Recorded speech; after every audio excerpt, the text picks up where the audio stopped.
안녕하세요, 뉴스반장입니다. 솔직히 비 좀 왔으면 좋겠다. 사진 잘 나오게. 김성원 국힘당 의원이 수해 복구 현장에서 한 망언입니다. 한번 뱉은 말은 주워 담을 수가 없는데요. 김 의원의 실언은 영상에 고스란히 담겨 영원히 박제되고 말았습니다.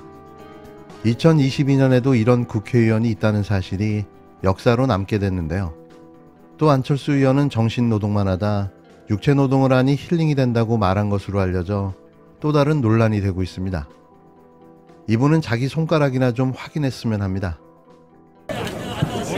솔직히 비 좀 왔으면 좋겠다. 태춘 의원님. 사진 잘 나고. 솔직히 비 좀 왔으면 좋겠다. 태춘 의원님. 사진 잘 나고. 솔직히 비 좀 왔으면 좋겠다. 태춘 의원님. 사진 잘 나고. 태춘 의원님. 아니. 11일 채널A가 보도한 영상을 보면 김성원 의원은 이날 서울 동작구 사당동 일대에서 열린 수해복구 현장에서 이렇게 말했는데요. 솔직히 비 좀 왔으면 좋겠다. 사진 잘 나오게. 이를 들은 옆에 있던 이무자 의원이 황급히 그의 팔을 때리며 촬영 중인 카메라를 가리키기도 했습니다. 김 의원의 실언 영상을 본 윤희석 전 국힘당 대변인은 저 발언은 아무리 사석에서라도 해선 안 될 발언이라며 피해 현장에 가서 봉사하겠다고 의원들이 준비하는 과정에서 저런 발언이 나왔다는 것에 대해서는 무엇으로도 제가 해명하기 어렵다고 지적했습니다. 김 의원을 비롯한 국힘당 소속 의원들은 집중호우로 피해를 입은 서울 동작구 사당동을 방문해 수해복구 활동에 나섰는데요. 또 쇼를 한 거죠. 폭락한 대통령의 국정 지지율과 정당 지지율을 만회해보려는 꼼수였던 겁니다. 그런데 만회는 고사하고 더 곤두박질치게 생겼는데요. 주호영 비상대책위원장이 국힘당 비대위원장으로 임명된 이후 첫 번째 공개 일정이었습니다. 개벌은 남 못 준다는 말이 생각납니다. 한편 김 의원은 자신의 실언이 논란이 될 것을 직감하고 기자들에게 메시지를 보냈는데요. 제 개인의 순간적인 사려 깊지 못함에 대해 사과드리고 남은 시간 진심을 다해 수해복구 봉사활동에 임하겠습니다. 다시 한번 사과드립니다라는 메시지였습니다. 하지만 이미 버스는 떠났고 그의 말은 걷잡을 수 없게 확산되며 국민들의 비판과 비난에 직면했는데요. 이게 집권여당의 본 모습인 거죠. 김성원 의원의 지역구는 경기도 동두천시 연천군인데요. 이런 자가 재선까지 성공한 겁니다. 이런 가운데 주요 22개국 최고 권력자들을 상대로 국정 지지율을 조사해 순위를 발표하는 미국 여론조사기관 모닝 컨설트에서 세계 지도자 국정 지지율을 발표했습니다. 매일 국가별로 조사한 뒤 일주일치 평균을 내서 매주 발표하는 내용인데요. 이 조사의 표본수는 미국이 4만 5천 명으로 가장 많고 다른 나라는 500에서 5천 명 정도이며 오차 범위는 플러스 마이너스 1%포인트에서 4%포인트입니다. 그만큼 나름의 신뢰도를 갖고 있다는 이야기인데요. 11일 발표된 조사에서는 윤석열 대통령의 국정 수행에 대한 긍정평가 중 국제적 평가가 국내에 앞서 먼저 10%대에 진입해 전세계 22개국 조사 대상국 정상 가운데 꼴찌를 차지한 것으로 나타났습니다. 미국의 모닝 컨설트가 11일 공표한 전세계 22개국 정상들에 대한 지지도 조사에서 윤 대통령은 지난주보다 5%포인트 떨어진 72%의 부정평가를 받았는데요. 긍정평가도 5%포인트 떨어져 19%를 기록해 도합 10%포인트로 하락했습니다. 지난주보다 한 단계 더 내려와 꼴찌를 기록한 거죠. 이번 조사 결과는 지난 3일에서 9일 일주일간 수집된 데이터를 근거로 했는데요. 나름의 적중률을 자랑하는 데이터여서 지지율 수치는 거의 그대로 국내 지지율 수치와 동일하게 나타납니다. 지지율 19%, 역대 최악의 대통령의 지지율이 나온 건데요.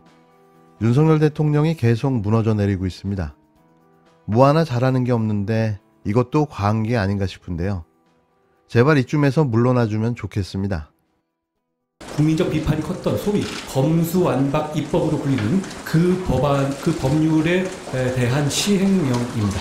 지난 5월 9일 검사가 수사를 개시할 수 있는 범죄 범위와 관련된 검찰청법 제4조 제1항 1호 가목이 개정돼서 오는 9월 10일 시행을 앞두고 있습니다. 이 법이 제가 아까 말씀드린 것처럼 소위 검수완박 입법이죠. 이에 법무부는 개정법의 시행을 위해서 필요한 하위 법령을 법체계에 맞게 정비하는 한편 현행 법령의 시행 과정에서 확인된 수사 지연이나 국가 범죄 대응 역량의 약화와 같은 부작용과 그로 인한 국민의 피해를 법률의 위임 범위 내에서 최소화하는 방향으로 개정안을 마련을 했습니다. 윤석열 정부가 법무부 산하 인사정보관리단과 행정안전부 산하 경찰국 설치에 이어 검수원복, 검찰 수사권 원상 복구까지 시행령 개정으로 밀어붙였습니다. 법치주의를 내세워 집권한 윤석열 정부가 국회를 통과한 법 개정을 우회해 시행령 통치를 이어간다는 비판이 쏟아지고 있는데요.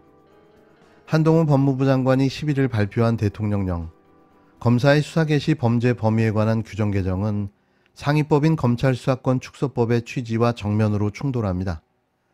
검찰의 직접 수사 개시 범위를 6대 범죄, 부패경제 공직자 선거 방위사업 대형 참사에서 2대 범죄, 부패경제로 축소한 개정법을 하위 시행령인 대통령령 개정으로 무력화하고 검찰의 주요 수사 범위를 오히려 확대한 건데요. 법무부가 시행령을 통해 사실상 무력화에 나선 거죠. 다른 법률에 규정된 부패경제범죄의 개념을 대거 끌어와 수사 범위를 확대한 건데요. 현 시행령상 공직자 범죄로 분류된 직권남용과 허위공문서 작성, 선거범죄 중 매수 및 이해 유도, 기부 행위를 부패범죄에 포함시킨 겁니다. 방위산업 범죄 중 기술 유출, 마약 유통과 조폭, 보이싱 피싱 등도 경제범죄로 재분류해 수사할 수 있게 했는데요. 기존 2개로 축소된 검찰 수사 대상을 이런 식으로 선거, 공직자, 방위산업, 마약 등으로 확대하겠다는 겁니다. 여기서 주목해야 할 점은 선거 공직자인데요. 정치권을 겨냥한 사정수사를 할 수 있도록 하는 조항이 추가된 거죠. 부패경제 등 대통령령으로 정하는 중요범죄라는 표현에서 등을 활용해 무고죄 같은 사법질서 저해 범죄도 직접 수사 범위에 추가했는데요. 신분과 금액에 따라 검찰 수사를 제한한 규정을 폐지해 제한 없이 수사에 착수할 수 있도록 한 겁니다. 시행령 개정은 국회 동의가 필요 없지만 상위법인 법률을 위반하는 내용이 담겨서는 안 되는데요. 이것 자체가 위법이기 때문인 거죠. 법무부는 바뀐 검찰청법 조문을 바탕으로 한 법체계가 맞는 시행령 개정안이라며 12일 입법 예고하겠다고 밝혔는데요. 폭우 피해로 어수선한 틈을 타 또 시행령으로 검찰 개혁 법안을 무력화시켜 예전의 검찰로 되돌리겠다는 꼼수를 벌이고 있습니다. 이게 지금 중요합니까? 경찰청장 임명 강행, 거기에 검수원복 시행령 개정안까지. 이런 한심한 정부는 역대 없었습니다. 만약에 법무부가 국회에서 통과된 법을 무력화시키기 위하여 또다시 대통령령으로 주요 수사의 범위를 원위치시킨다면 국회하고의 전면전을 피할 수 없을 것입니다. 잘 아시는 것처럼 검경 수사권 조정의 문제는 사실은 검찰과 경찰 사이에서 오랫동안 논의되어 왔던 그 역사성이 있는 내용이고요. 지난번 그 법안이 좀 일방적으로 처리되었다 해도 그 이전에 논의되었던 내용 자체가 다 무효화된 것이 아니거든요. 더군다나 단지 권성동 원내대표와 합의했던 내용 중에서도 이 문제는 굉장히 주요한 합의사항 중에 하나였던 것으로 기억합니다만 이것을 무력화시키기 위한 우회 통로로 또 대통령령을 또 활용하겠다고 한다면 방금 말씀드린 대로 국회가 좌시할 수 없는 일이죠. 아마 저희 짐작컨대 그 당시에 검찰개혁 법안이 9월부터 시행되기 때문에 지금 진행 중인 수사들을 어떻게 할 거냐에 대한 고민이 검찰 내에 있는 것으로 알고 있습니다. 이 문제를 우회할 방법으로 아마 그런 꼼수를 부린 것 같은데. 법무부의 이런 움직임에 민주당은 국회를 능멸하는 거라며 강하게 반발했습니다. 검찰 수사권을 축소하는 법안을 무력화시킨다면 국회와 전면전을 피할 수 없을 거라고도 경고했는데요. 우상호 민주당 비상대책위원장은 한동훈 법무부 장관 등판 시간에 맞춰 맞불 기자간담회를 열었습니다. 시행령을 개정해 검찰의 직접 수사 범위를 대폭 확대하겠다는 법무부 발표는 검찰 수사권 분리 법안을 무력화하겠다는 거라며 국회와의 전면전을 피할 수 없을 거라고 엄중 경고했는데요. 민주당 법사위원들은 12일 긴급 기자회견에 이어 다음 주 국회 법사위를 긴급 소집해 한동훈 장관을 부를 계획입니다. 법무부의 입법 예고는 사실상 야당을 겨냥한 사정수사를 본격화하겠다는 선전포고라는 게 민주당 중론인데요. 결국 법무부는 대통령 시행령으로 국회를 통제하는 법안 입법을 강행하겠다는 거죠. 정치보복을 본격적으로 벌이겠다는 의도를 숨기지 않고 있는 겁니다.